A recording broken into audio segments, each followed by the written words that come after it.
Hi everyone, good afternoon. It is Sarah Shipton here from Scrapbooking with Sarah, and I'm coming live to you on Monday, May 18 for this week's Technique Tuesday, and I am a day early because I am going to be out of the office for the next couple of days, so I am posting our Technique Tuesday video today, and I'm super excited to share both this week's scrapbooking challenge but also this week's technique, because I'm going to be demonstrating these gorgeous new shimmer brushes with you today, which, I have used on our layout. Hi Sonia, how are you? Thanks for joining me live today. I want to say a very big thank you to those of you that attended my National Scrapbooking Day event on Saturday. I had 26 of you there in attendance and I had such a great day. I hope that you had a great day as well. One of my favorite things to do is to bring my scrapbooking community together in person so we can create, catch up, do something creative with our photos, share our stories. It's so much fun, and thank you all for coming and being such a very special part of my business. Okay, so for this week's scrapbooking challenge, we are playing with the shimmer pens, yes, but for the pattern, we are turning a single page layout into a double page layout using pattern 5C on page 70. It's called the Front and Center Trio, which I love. And if you do the scrapbooking workshop kits every month with me, you will remember that this layout looks a little similar to one of the layouts in the scrapbooking workshop kits that we did for the Love Story scrapbooking workshop kit. Now I have adapted this pattern slightly, so let me walk you through the paper dimensions and also where everything goes. So now you are going to need 2 sheets of either designer series paper or cardstock to use for your layout. And as you can see here, I've got this gorgeous Golden Glow designer series paper. This is from the Bloom Boutique specialty designer series paper. I'm actually going to take this out. I've got this in a memory protector because I've got a flip flap here, a 3x4 inch flip flap. I'm going to take this out because I want to show you a little hack that I did with this layout. Now, the 2 sheets of designer series paper, I realized that we're going to cover the middle of that sheet of designer series paper with a 6-inch wide strip of another designer series paper or cardstock. So a little hack that I did, I've actually used white willow cardstock as my cardstock base, and then instead of using the whole sheet of designer series paper, these 2 strips here are measuring 3 inch in width and 12 inches in length, and then this strip through the middle, you're only going to need 1 sheet of designer series paper or cardstock, and you're going to cut that at 6 inches. So you're basically going to cut a 12 by 12 sheet of designer series paper in half. So this is taking up 6 inches. So you're going to need a 3-inch strip here and a 3-inch strip here, and that's adding up to your 12-inch. Who would have thought that we would be doing math with our scrapbooking girls? Let me tell you, when I did not have to do math at school anymore, when it was not compulsory, which I think was the end of year 10, I was not doing math anymore. And here I am now, you know, a million years later teaching scrapbooking, and we're having to do all this math. Ugh, and it's in inches as well. But, you know, we've got this, girls, we've got this. So I did cheat. I've used some white willow cardstock because I didn't want to waste 2 sheets of this gorgeous designer series paper and covering it with this strip. And what that meant is, because I've got 4 3-inch strips, so 3, 6, 9, and 12, it meant that I've only used 1 sheet of this designer series paper from my pack, and I've still got another sheet of this left to play with. All right, so that is a good little hack and some paper saving options there for you. Just cover it with some plain white willow cardstock. I mean, you can cover it with whatever cardstock you've got handy, but I always have lots of white willow cardstock in stock. Okay, so that's your base of your scrapbook layout. Now, I did also amend my photo orientation. So the paper dimensions that I've posted this morning in our Facebook group will have you cutting your cardstock mats at 5 by 3.5 inches, which means that the photos are going to be 4.5 by 3 inches, okay, in the pattern. Now, you can stick to that if you want, and that would work for you if you want your photos to be longer. So it's going to be 4.5 inches in length by 3 inches in width. I've stuck with my standard cutting for my photos, which is 3 by 4. So all my photos have been cropped at 3 by 4 inches, which means that my photo mats are not the same dimensions as shown here in the instructions. I've cut my photo mats at 3.25 by 4.25. Okay. So, you do what works best for you for sure. And the reason I did that is because I knew I was going to be using flip flaps, right? So because I've got a flip flap on this on top of this memory protector here, I've got an extra photo of me at lunch and, some of the, I was going to say memorials, but it's not a memorial. Some of the statues or landmarks, I will say, in the town that we were visiting in Italy this day. Because I was using a flip flap over the top, if I had cut my mat and my photo at the dimensions in the pattern, it would mean that when I put my flip flap over the top, it's not going to entirely cover the photo underneath. All right. And I didn't want to do that. That was going to bother me. So you please do what works for you for this week's layout. Now, if you're going to do a title, you can see that there's another paper dimension here, and we've cut this at 2.5 by 5.5 inches. I've just cut that in cardstock, and I've actually made this my focal point for my title. Okay, now I haven't double matted it like you can see here in the pattern. I've just cut this piece of cardstock at 2.5 by 5.5 inches, and I've used this for my title. This didn't bother me initially when I put the letters in here and the Y was a little bit off center, but the more I look at this, it kind of annoys me a little bit. So I don't know if I'm going to actually lift that and move it down. But I've got this cardstock piece as my base. I've used this as my focal point for my title. I've used the party alphabet dies to cut these large letters out and make the word Italy.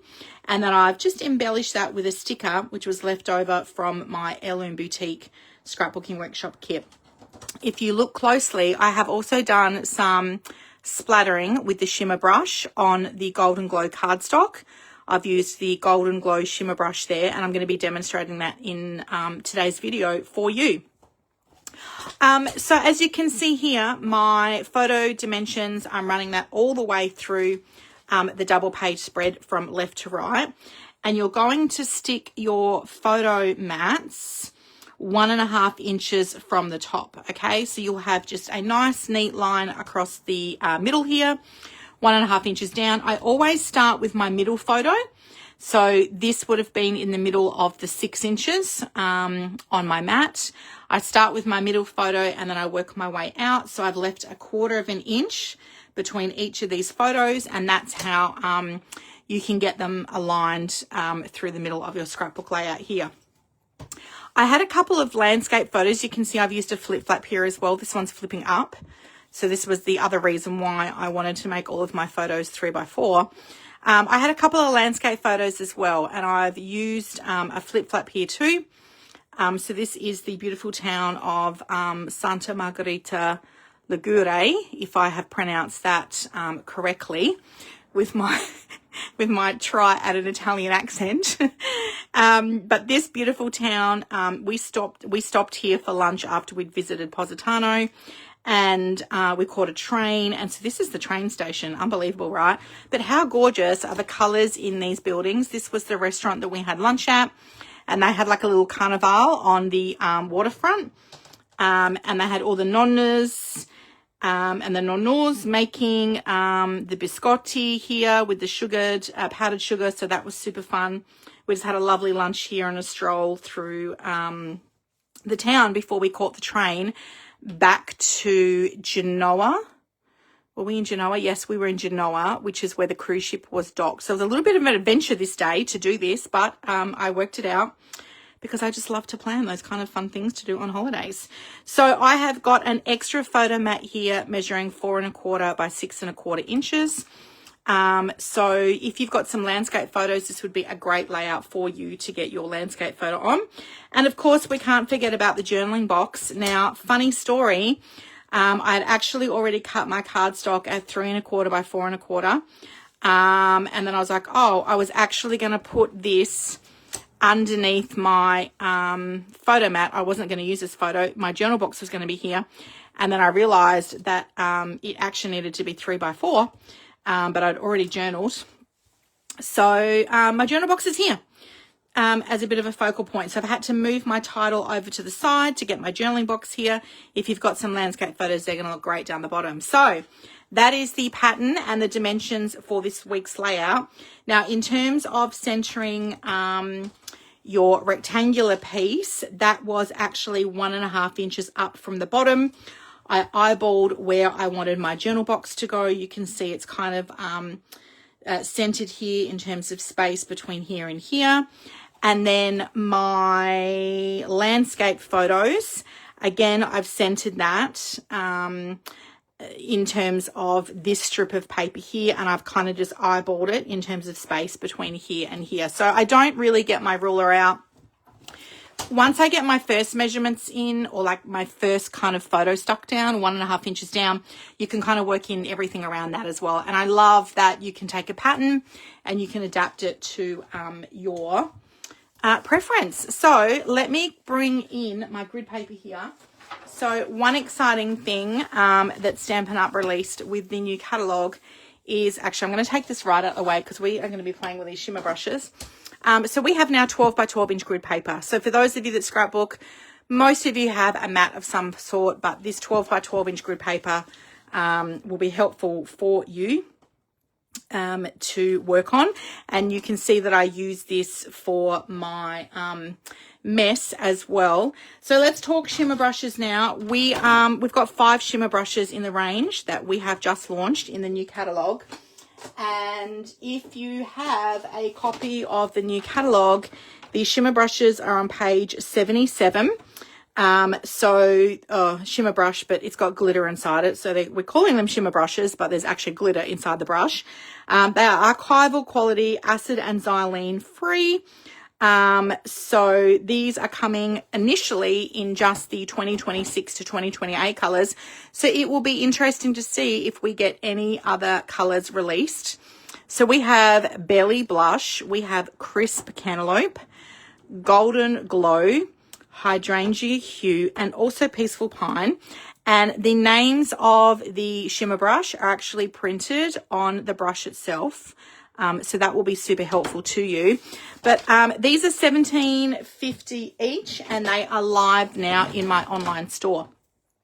Now, what I wanted to do was go through how your shimmer brushes come when they are shipped to you. So they're in this clear packaging with the product number on the front, and there are some instructions inside your packaging which help you to know how to start off using your shimmer brush. So I've obviously already opened all of these, but for the purpose of today, I'm going to pretend that this little white ring of plastic was actually sitting inside the shimmer brush. All right, we're just going to play pretend here, so you'll think that this is how it comes.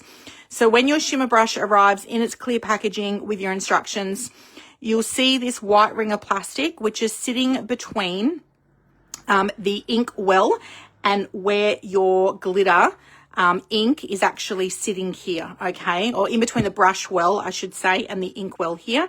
And then you've got this soft spongy section here with the words push. This is the rubber area where you can apply pressure to, and that moves the glitter ink through the well and here into the brush head where you can start getting creative with. Now, this plastic piece is here to prevent any explosions while they're in transit to you. So when you get your shimmer brush, you do need to assemble it before you use it for the first time. You're going to twist off this brush end from the ink barrel, and then you're going to remove that white ring, all right? And then this has already been compressed, because when I then screw that ink brush back onto the ink barrel, when I get that to the bottom, you'll hear it click, and that actually applies pressure inside there. It opens it up, and then the ink will be able to move freely from the barrel into the brush end, okay? So when you take your lid off, this brush is going to be white, but you can see now that as we have been playing with this at my National Scrapbooking Day event, the ink is moving freely through the barrel there. Now, I had a customer ask me a really great question on Saturday. Should you put your plastic rings back on side there while you're transporting them, I guess, to workshops or retreats? That's entirely up to you. I did not, and I will admit that I haven't had any explosions. I have used shimmer brushes in the past before with previous companies that I've consulted for. So I haven't had any ink explosions in terms of transporting, but I also haven't taken them on a plane. So these shimmer brushes get shipped from the US to our warehouse here in Sydney for the South Pacific, and then distributed out via cargo. So it's really a personal preference. If you want to have that added level of, I guess, security by having that plastic ring in there, that's entirely up to you, but I do not do that. Okay, so when you twist the two ends back together, you need to then start shaking it well, and what will happen is the ink will start moving from the barrel down to the brush end here. Okay, and all these instructions, if you forget any of this, please don't stress, because every time, if with every shimmer brush you purchase, this little instructional handout will be inside the packaging. Okay, so you will see here that this has actually started to flow nice and freely, which is good. So the technique that I did, let me just bring my layout back into view in the camera. If you can see that, because there's this gorgeous gold pattern, foil pattern, on the paper, I wanted to add some shimmer to my cardstock mats as well. So I've actually cut my photo mats down. This is the Golden Glow cardstock. You've got the darker on one side and then the lighter on the other. I turned mine all over on the light side. And then what I've done is I've just painted with the shimmer brush around the outside of the cardstock, like so. Okay. And coloured that to give that gorgeous shimmery watercolour look. And it's just so cute. There are so many things you could do with these shimmer brushes. So I've done that enough so it's obviously going to fill that gap. And then when if I'm to stick a photo over the top of there, you're going to see the gorgeous glittery shimmery effect on your cardstock for your layouts. Now you do obviously want to set that aside to dry before you stick your photo down onto there. The other technique that I have done on my layout, and you can see a little bit of the remainder of that here, was actually the ink splattering. So I'm going to pop that aside. I'm going to turn this over. And now with this technique, you want to give this a good shake to make sure that you can see that ink coming down there into the barrel, which I can hear as I'm applying pressure. So when you start shaking that over your cardstock and squeezing that at the same time, you will see, here we go, that ink coming out. So you want to make sure if you're doing this ink splattering technique that you've got either your glass mat down in front of you or this grid paper that you can purchase, or just some scrap paper if you like, and you can just go to town with that shimmering. Now you can see here I've made a big mess on the desk up here. I just keep some baby wipes handy to wipe over my workspace as well in case I end up with some of that shimmer brush excess not where I want it to be. So what I thought I would do, I'm going to bring in this 2026 to 2028 in colour, and I'm just going to very lightly put some of the shimmer brush. So let's start with Belly Blush. You can hardly see it. It's so pink and pretty. I'm just going to put some of that shimmer on each of these colours. Here, this is the crisp cantaloupe. So there's lots of different techniques that you can do. Sometimes this is fun. Oh, I've skipped. Oh, no, I did the golden glow there. I've got room here to do some of the hydrangea hue. So you could do some stamping using, you want to make sure that you are using either your StazOn Jet Blank Solvent ink. This is being moved into Last Chance products because we have a new hybrid stamping pad that's out. And this hybrid ink enables you to do both watercolouring and using the stamping blends as well, your watercolour pencils. So you could do some stamping with those inks, and then you could color on the inside with the shimmer brushes. Okay, so I am going to be using the shimmer brushes a little bit more with some scrapbooking techniques as the year unfolds, but they're the two most popular ones that really I see scrapbookers use are definitely the ink splattering. It just creates a cute little focal point with your embellishments. You could then put like an embellishment cluster over the top of your scrapbooking layer, and this is kind of like just a background effect. So quite often I joke and say, pimp up my scrapbooking. Who used to watch that show, Pimp Up My Car? And you'd give like an old car to the mechanics and they'd pimp it up. Well, that's kind of like the same with your scrapbooking, okay? Instead of just having this plain cardstock background, would look great for sure, but doing some shimmer brush splattering on there just elevates it and pimps it up a little bit. So I love that. I hope that you have enjoyed this week's Technique Tuesday on a Monday, and I will be posting links to the comments below for all of the products that I've shared with you today in the video. Have a fantastic week, everyone, and I can't wait to see what you create with this week's scrapbooking challenge. Look forward to catching up next week. Bye for now.